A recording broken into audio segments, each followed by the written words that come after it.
The slap echoed through the concrete hallway like a gunshot, sharp and humiliating, and every head in the police station turned at once. A homeless man stumbled sideways, his thin body folding in on itself as if it had been expecting the blow long before it came. In that exact second, a man in a black leather jacket stepped through the front doors, rain dripping from his beard and boots, his motorcycle helmet tucked under his arm. He had come in for something simple, something forgettable. Instead, he walked straight into a moment that would change every life in that building, including his own. Before the story pulls you any deeper, take a second and do something powerful. If you believe in kindness, in second chances, and in standing up when it would be easier to look away, please like this video, share it with someone who needs hope, comment your thoughts, and subscribe to the channel. Small actions can spread big change. The biker stood still, frozen not by fear but by memory. Years ago, he had been that man on the floor, not homeless in name but invisible in every way that mattered. The smell of disinfectant and stale coffee mixed with rain-soaked fabric, dragging him back to nights spent sleeping behind warehouses, his hands shaking from hunger and cold. He saw the homeless man clutch his cheek, eyes lowered not in guilt but in surrender, and something inside the biker tightened until it hurt. Around them, officers pretended to shuffle papers, to type, to look busy. Silence filled the space where decency should have been. The biker was not a small man. His shoulders were broad from years on the road, his knuckles scarred from fixing engines and surviving fights he never went looking for. His vest bore the faded patches of a motorcycle club known more for noise than compassion, and he was used to being judged the moment he walked into a room. But what people didn't know was that he rode to outrun ghosts, not the law. He had clawed his way out of addiction, out of a life where every authority figure was either absent or abusive. He had promised himself long ago that if he ever stood on solid ground again, he wouldn't let someone else be crushed while he stayed silent. The homeless man was older than he first appeared, his face carved by years of sun, weather, and disappointment. A dirty blanket hung from his shoulders like a defeated flag. He had been brought in for loitering, for existing where he wasn't wanted, for having nowhere else to go. The slap had not been about enforcement. It had been about power. The biker could see that clearly, because he had seen it before, felt it before, tasted the bitterness of it on his own tongue. Every instinct told him to turn around, to walk back into the rain, to mind his own business. Challenging authority never ends cleanly, especially when you look like trouble even on your best day. His heart hammered against his ribs, not with fear of pain but fear of consequence. One wrong move could cost him his job at the garage, his probationary freedom, the fragile respect he had built with blood and patience. Doing the right thing always seemed to come with a bill you weren't sure you could pay. But then the homeless man looked up, just for a moment, and their eyes met. There was no anger there, no defiance. Only shame and exhaustion, the kind that sinks into your bones and tells you that you deserve whatever comes next.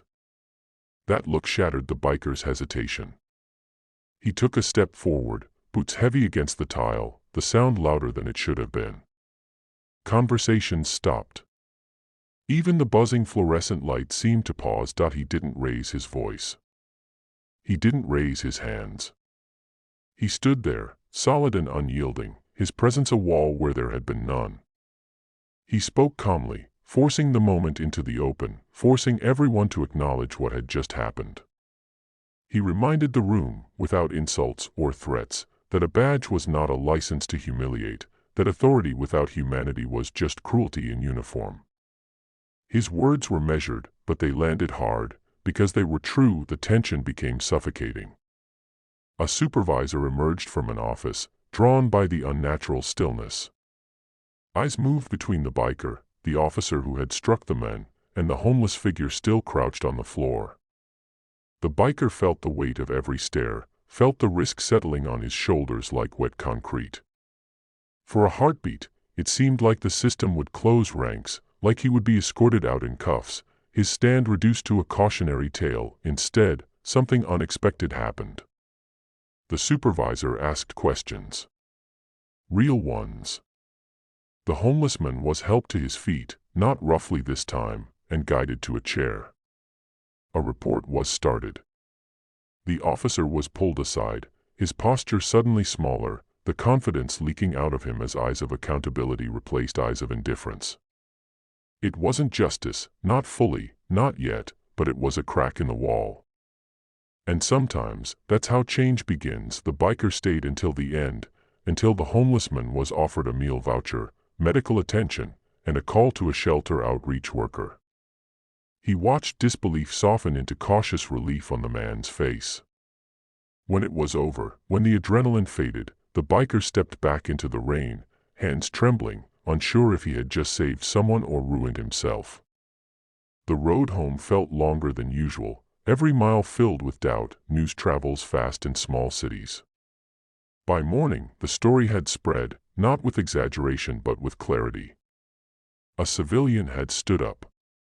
A line had been crossed and then uncrossed. The department announced an internal review.